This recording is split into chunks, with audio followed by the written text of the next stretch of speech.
when dealing with children of this age group, one of the most important things is to make sure you're being honest with them about what's going on. But honesty does have a limit. It's not important for children to really understand the ins and outs of your relationship and the reasons for the breakdown.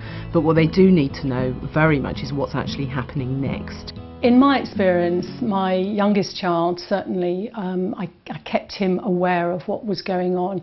I probably didn't give him quite as much detail as I did the older two. I felt it needed to be age specific, and he didn't really need the details. It's really important that you do give your children permission to talk about their feelings. If they're angry, if they're shouting, if they're sad, if they're wanting time on their own, realise that this may be to do with a divorce and separation. But do allow them some space to talk about that and express it. However difficult it may be for you to hear, it's important that they know it's okay to have those feelings. Yes, I made sure that it was, I just emphasised that it was fine for him to feel sad, and that I felt sad as well. I tried not to show it too much because I think that would have been a bit negative for him, but we were allowed to feel sad.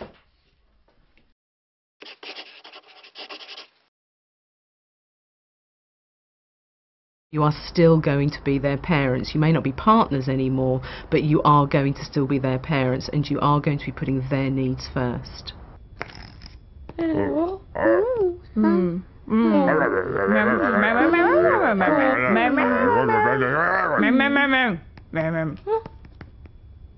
Even though we might be arguing at the moment about, how we're divorcing, whether we're even divorcing, how we're splitting the finances, where we're living and so on, we are still always going to be your parents, and we will always love you. Even though we can't live together and we don't love each other anymore, we will always love you. And yes, that was very important.